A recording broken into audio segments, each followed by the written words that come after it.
que 48 heures avant la clôture de la session parlementaire de septembre, dite budgétaire, qui après avoir été brillamment vidée de sa matière première, s'est consacrée aux productions législatives et contrôle parlementaire. Les députés nationaux réunis en plénière le jeudi 12 décembre 2024 ont examiné et voté plusieurs projets de loi pendant qu'une proposition de loi, la toute première de cette législature, a été déclarée recevable. En effet, dans l'optique de rendre plus applicable la loi relative à l'activité et au contrôle des établissements de crédit en vigueur, jugée trop rigoureuse pour les investisseurs, l'élu de Lukunga, Olivier Kassanda-Katouala, a porté devant la plénière la proposition de loi modifiant la loi numéro 22-069 du 27 décembre 2022 régissant l'activité et le contrôle des établissements de crédit, communément appelée loi bancaire. Cette réforme entend répondre aux défis posés par les dispositions comme l'obligation de dilution du capital social et les restrictions de nationalité de dirigeants qu'il considère contraignantes pour le secteur bancaire congolais, a-t-il expliqué. Selon l'auteur de cette proposition de loi, l'objectif est d'adapter le cadre législatif pour offrir aux investisseurs et institutions financières un environnement plus stable et attractif tout en répondant aux réalités du marché et aux pratiques internationales.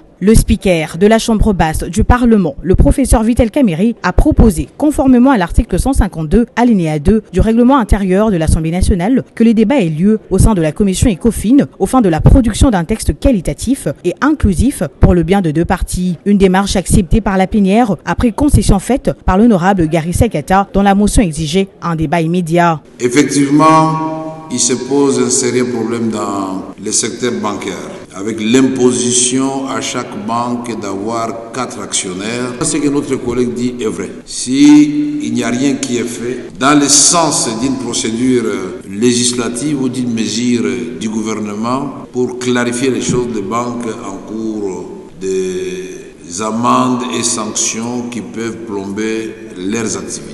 Deuxième matière abordée au cours de cette séance plénière, le projet de loi portant conservation de la nature, modifiant et complétant celle de 2014. Porté par la ministre d'État en charge de l'environnement et développement durable, F. Zaïba, ce projet de loi a pour objectif majeur, celui de permettre à la nation de Félix Tshisekedi, l'un des 2 poumons mondiaux, de concilier avec brio le besoin d'oxygène au besoin du pain en préservant sa biodiversité tout en créant des aires protégées communautaires. Le gouvernement de la République démocratique du Congo avait levé l'option de créer une aire protégée à vocation des réserves communautaires dénommées couloirs Kivu-Kinshasa, avec l'objectif de promouvoir le développement en son sein d'une économie verte.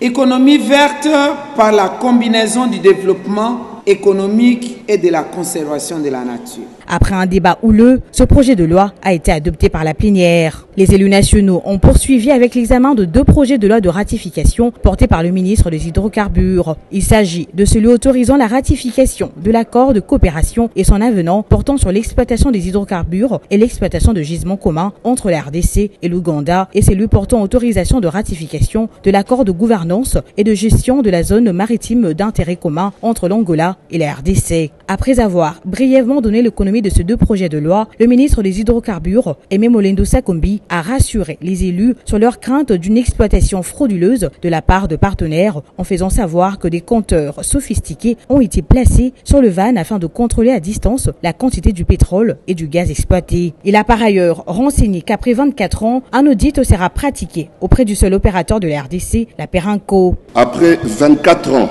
d'exploitation sans contrôle, le gouvernement de la République a décidé de lancer un audit d'envergure sur le seul opérateur que nous avons, à savoir la Perenco. Les objectifs de cet audit, les 4 principaux, c'est faire l'inventaire de tous les puits producteurs qui fonctionnent et collecter leur production journalière en vue d'établir avec exactitude la quantité de pétrole brut et de gaz associé produits.